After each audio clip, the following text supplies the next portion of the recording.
Okay students, आज देखिए हम बात करेंगे मैकेनिज़्म ऑफ एक्शन ऑफ फेनाटोइन की। मोस्ट इम्पॉर्टेंटली जो एंटी एपिलेप्टिक ड्रग से आपके क्वेश्चंस आते हैं उसमें मैकेनिज़्म ऑफ एक्शन फेनाटोइन का ज़रूर पूछता है। फेनाटोइन ही नहीं बल्कि फेनाटोइन के साथ कार्बामेजेपिन की अगर हम बात करें या वैल्प्रोइड की बात करें या टोपिरामेड की, तो इनका action sodium voltage gated sodium channel को ब्लॉक करके अपना ये एंटी एपिलेप्टिक एक्शन देते हैं। तो इसकी जो मैकेनिज़्म है, किस तरीके से ये एक्ट करते हैं, देखिए जो नॉर्मल एक अगर हम एपिलेप्सी को समझें तो हमारे सेंट्रल नर्वस सिस्टम में, कहाँ पर, सेंट्रल नर्वस सिस्टम में आपका जो मोटर कॉर्टेक्स के न्यूरॉन होंगे वो क्या होंगे, असिंक्रोनाइज रिपीटेटिवली एक्साइटेटरी न्यूरोट्रांसमीटर क्या होंगे, वहाँ पे फायरिंग होगी और वो uncontrolled repetitive firing of excitatory neurotransmitter और इनहिबिशन ऑफ इनहिबिटरी न्यूरोट्रांसमीटर ये प्रमोट करता है आपकी एपिलेप्सी को।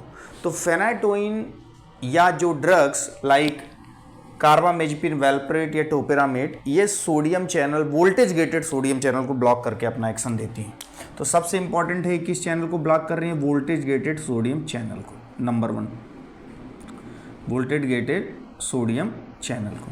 अब देखिए ये जो है आपका ब्लैक कलर से, ये आपका एक्सोनल मेम्ब्रेन है, ये लिखा हुआ है axonal membrane, right.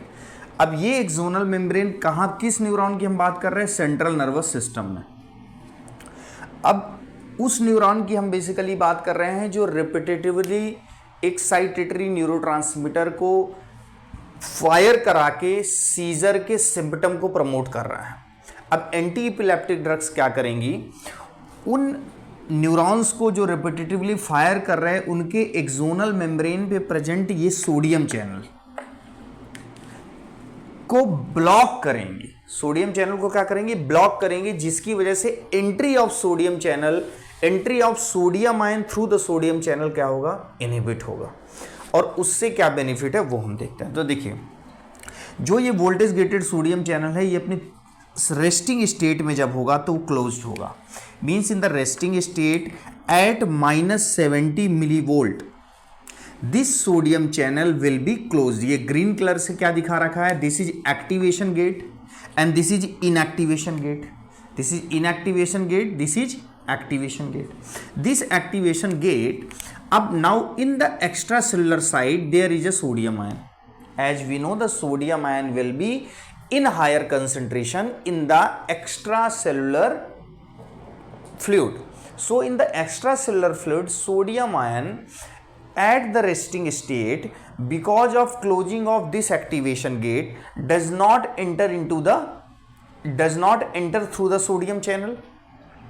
Means in the resting state that this channel will be we will consider this channel as a closed and this is inactivation gate.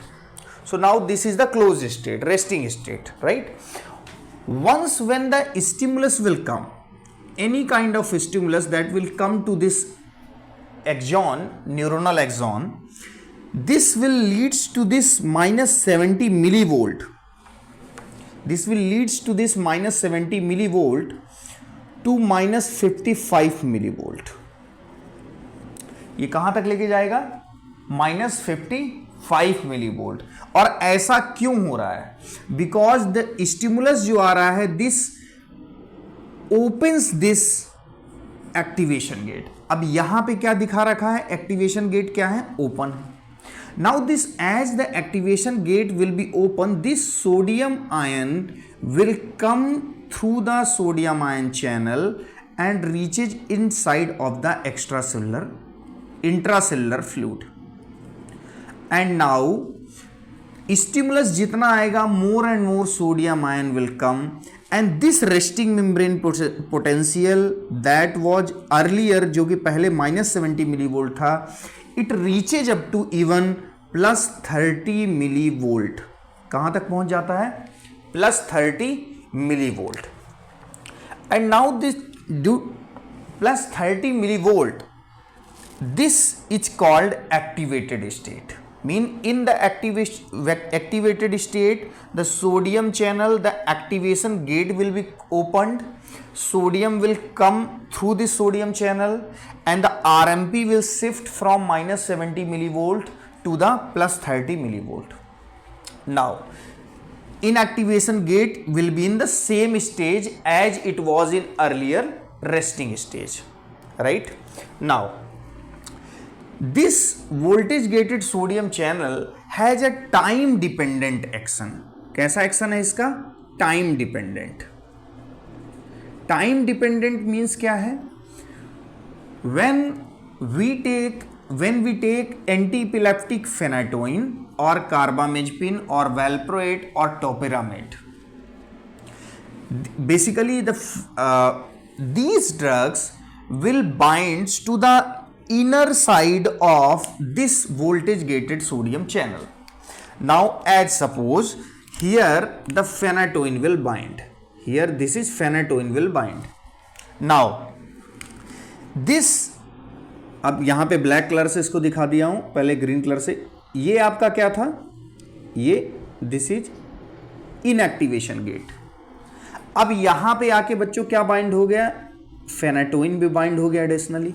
जब फेनाटोइन बाइंड हुआ तो फेनाटाइन ने क्या प्रमोट किया कि ये जो इनएक्टिवेशन गेट था ये इसको अब क्या कर देगा? क्लोज. मतलब यही चीज अब कहां शिफ्ट हो गई? ऊपर. Now this as this inactivation gate will be closed due to the binding of phenytoin. Normally भी जब activated state time dependent manner में आगे बढ़ेगी तो इनएक्टिवेशन गेट कुछ देर के लिए क्या होंगे? क्लोज होंगे. और जब इनएक्टिवेशन गेट क्लोज होंगे तो सोडियम आयन की एंट्री थ्रू द चैनल क्या होगी? नहीं होगी. थ्रू द इंट्रासेलुलर फ्लूइड नहीं आएगी. मींस आरएमपी में कोई चेंज नहीं आएगा. तो अब हो क्या रहा है कि डीपोलराइजेशन तो होगा, लेकिन डीपोलराइजेशन यहां पे क्या हो गया? स्टॉप हो गया. डीपोलराइजेशन स्टॉप होने का सेंस जो हम जोड़ रहे हैं वो इससे जोड़ रहे हैं कि एक बार तो डीपोलराइजेशन हो गया, अब दोबारा रिपीटेडली इस एक्सोनल मेम्ब्रेन का डीपोलराइजेशन होने वाला नहीं है. कोई भी स्टिमुलस आता है फिर भी. अब वो कोई स्टिमुलस का सेंस हम उससे लेंगे जो एपिलेप्सी में repetitive firing of excitatory neurotransmitter हो रहा है उससे. तो अब क्या होगा? जब फेनाटोइन की वजह से ये जो इनएक्टिवेशन गेट की क्लोजिंग है ये ज्यादा टाइम के लिए होगी, तो ज्यादा टाइम क्या होगा? सोडियम बाउंस बैक होगा, मतलब डीपोलराइजेशन नहीं होगा. तो जब न्यूरोनल एक्सॉन में डीपोलराइजेशन की प्रॉपर्टी नहीं रह जाएगी, इट मीन्स उसके अंदर जो एक्साइटेटरी न्यूरोट्रांसमीटर को फायरिंग जिसकी वजह से सीजर हो रहा था वो चीज अब नहीं होगी. That's why we use the phenytoin, carbamazepine, valproate and topiramate as a anti epileptic drug. फिर ये मोटर कॉर्टेक्स के ये जो न्यूरॉन है अब ये फायरिंग नहीं करेंगे, तो हम उसको कैसा कंसीडर करेंगे? इस फंक्शन को हम as a anti epileptic function of anti epileptic drug करेंगे.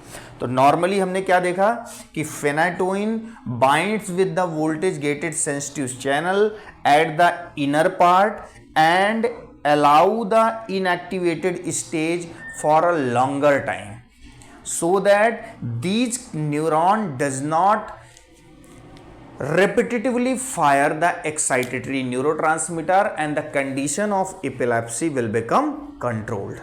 So this is the mechanism of action of phenytoin. तो ये बहुत ही एक सिंपल मैकेनिज्म ऑफ एक्शन है. आई होप कि आप एक अंडरस्टैंडिंग बना पाए होंगे. इसके बाद भी देखिए मोर इंपॉर्टेंटली तो आपका फेनाटोइन पूछा जाता है, फिर भी आपके एग्जाम में गाबा एनालॉग के बारे में भी कई बार पूछा जाता है, तो उसकी मैकेनिज्म ऑफ एक्शन को हम नेक्स्ट सेशन में कवर करेंगे. तो आप इस तरीके से एग्जामिनेशन में डायग्राम बनाएं और फेनाटोइन को यहाँ पे दिखा के इनएक्टिवेशन गेट को लॉन्गर टाइम के लिए क्लोज करें. तो आई होप कि आप एक अंडरस्टैंडिंग समझ पाएंगे. Thank you very much.